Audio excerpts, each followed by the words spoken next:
Alright guys, welcome back. I am Rayron, the Ice Dragon, and today kind of have another long-term project that I have for you guys.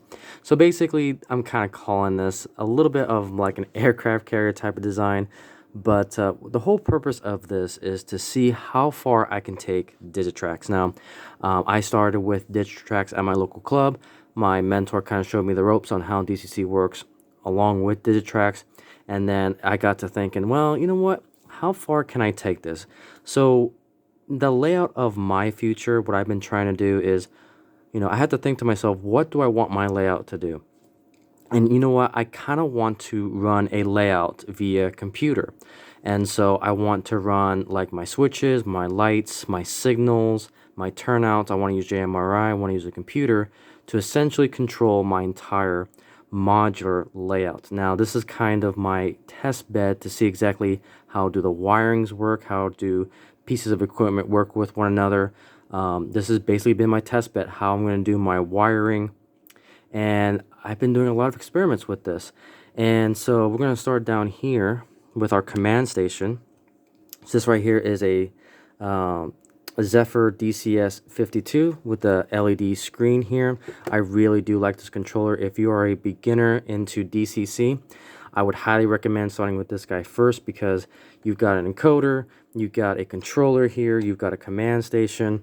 I really do like this because if you're so used to DC, this is a fairly easy switch over to DCC. You just got to wire, your wires to the layout and you're good to go. And so kind of the wiring that I've done here is I basically have what's called a bus right here. I got this from Amazon.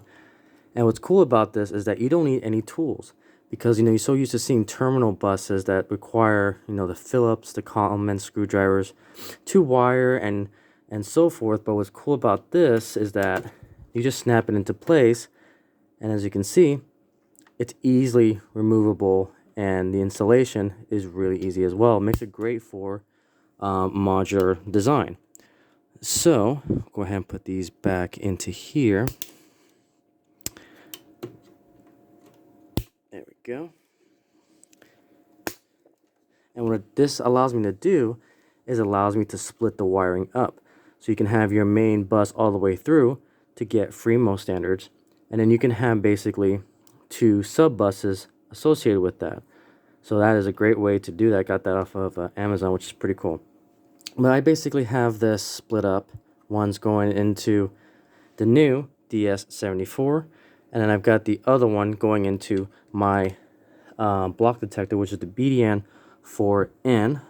I'll go ahead and zoom in here so you guys can see this.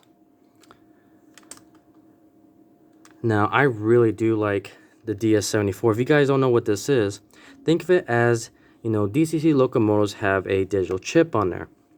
This DS74, what this allows me to do is to basically have a signal for a turnout. Now, this is just more of an intro video. I'll show this in action a little bit later. But we got the DS74. We've got it connected via the ribbon cable. And I'll bring the camera over here a little bit.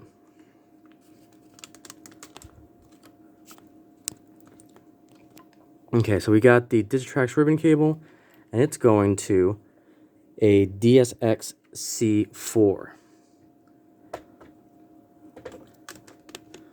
So that is this guy right here. And go ahead and pop the camera out. Okay. So right here, see if I can get the light to cooperate. There we go.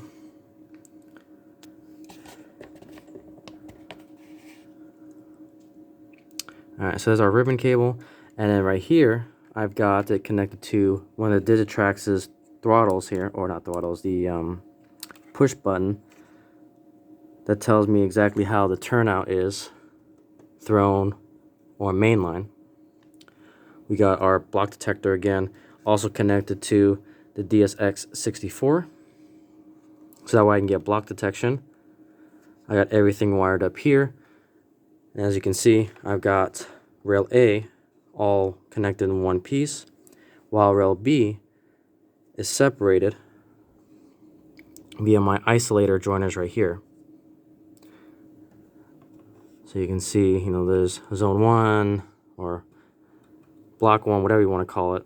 Zone 1, 2, 3, and then 4. Now, if you guys don't know, you can use momentary push buttons as well. That's one of the things I love about this system on a DS64. Again, you put your common wire, and apologize for the lighting here, on this little guy right here. And what's cool about it is that you can actually have multiple push buttons. So I got one here, for example, connected to the same common line. Now you can branch this out into a terminal bus, so that way it makes it a little more neater. And you can do another push button on this side, again, to the same connector there. So that's pretty cool. So I basically have at least 3 push buttons there to control this one turnout. I can use the DS74 via local net to control it from my DCS52, or I can use the current, which is kind of how I have it set up right now, to control this switch.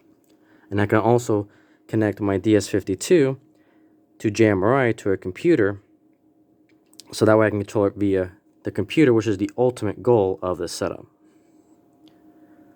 I've got an LNWI here, so I can control this from a turnout, which is pretty cool. Again, I do have kind of a trick I do with these, is I label it slow motion, so that way I know that I've already programmed my DS74 to a slow motion machine. And I've also got a PR4 there, just for experimentation purposes.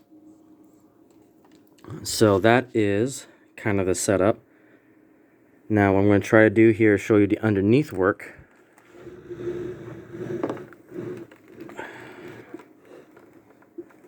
Okay. So a little confusing at first, but something that I really want to do was signals. I'm going to try to create a new kind of interchangeable signaling system for modular layouts using the I think this is an SE, SE, oh, I can't remember. I got the name on the back side here.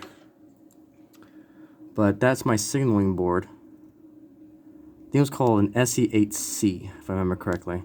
But now they came out with the new SE74, which I'll talk about that in a different video.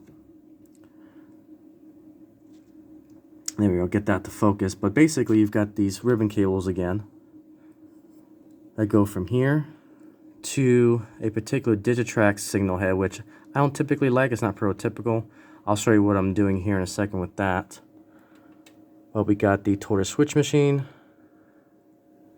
and then we got another connector up there to the Digitrax signal head up there.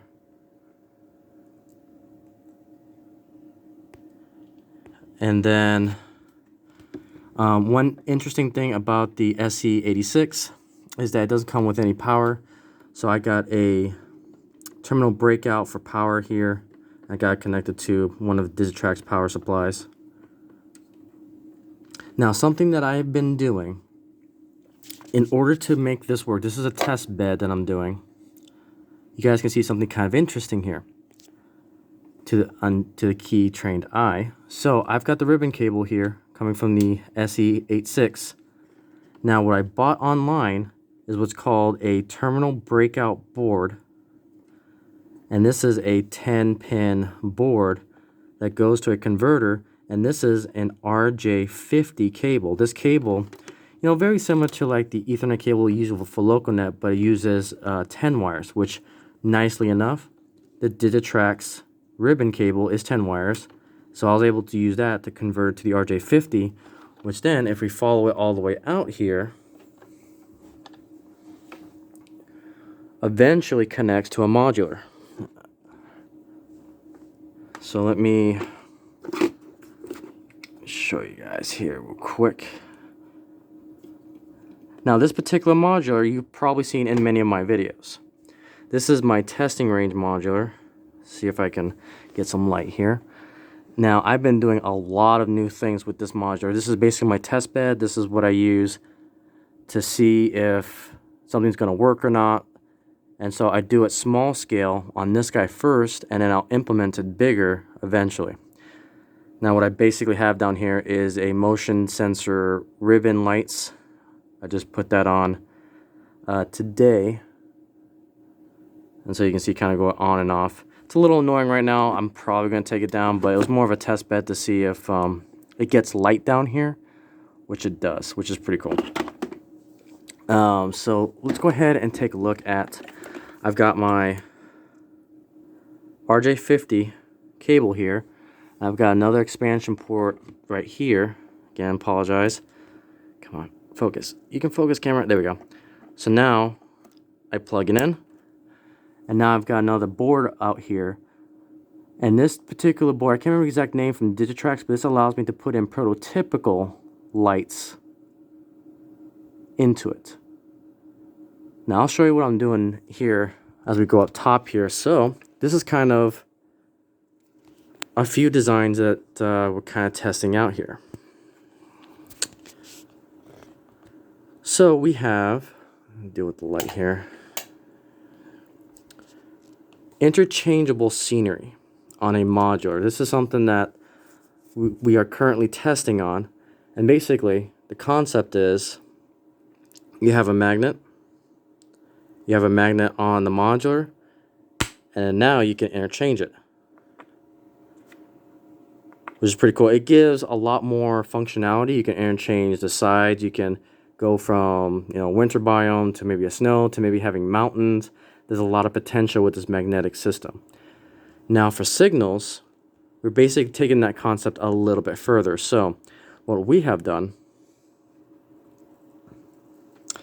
is down here, I have soldered, again, kind of, see if I can get some more lighting here. I'll probably show you. I'm going to go ahead and disconnect this, but I basically have this connector bit, very similar to like the Atlas signal systems, but a little bit cheaper. And I have that side connected to the board down there. And now I have basically disconnected my signal. And what this allows me to do, I've also got magnetic tape down here that keeps the signal in place. So now what I can do is take the signal out.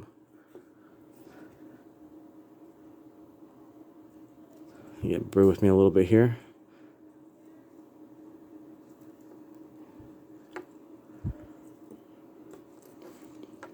So now it's connected to this 4-pin assembly that I basically soldered the leads to. So now what's cool about this is that you've got interchangeable modular signals. So now I can use, you know, depending on the operations, I can use a single dwarf head. Well, it's not really, it's just one signal head. I can potentially put a dwarf signal in there. I can put an overhang. It allows me to do a lot of things. And then the biggest thing is storage. You know, I've got another magnetic tape in a storage container, and allows me to store these when I'm not using it, so that way they don't break when they're moving. So that's kind of the prototype right now. And I can kind of show you another board that I have here, kind of another test bed that I was making sure that things were working correctly. So this will give you a better idea what's underneath the modular here. So again, I got the board from Digitrax. This allows me to connect the leads from the actual light itself. So this right here is the dwarf signal. And then I connect it into here. And then I take the Digitrax ribbon cable into the expansion terminal bus into an RJ50 connector. So this right here, and you can see I went one step further. Between the light and here, I put this connector, so that way I can simply disconnect and reconnect without using any tools to connect these small little wires into the terminal strips each and every time. That was the biggest headache, trying to figure out exactly how I wanted to make it interchangeable, so that way I can use the Digitrax system, so that way I can interchange my signals, I can control it via a computer or any other signaling device, because these use the SE8C board, which is basically decoders for signals. and that way I can interchange the lights, which is really cool. So eventually, this is a prototype connection that I'm using. I'm actually going to go to a terminal strip USB connector, and that's going to be my next test to see if I'm able to do that. So yeah, that's actually what I've been working on. This is episode 1 of how far can we take Digitrax. So yeah, that is our test board with the signaling concept.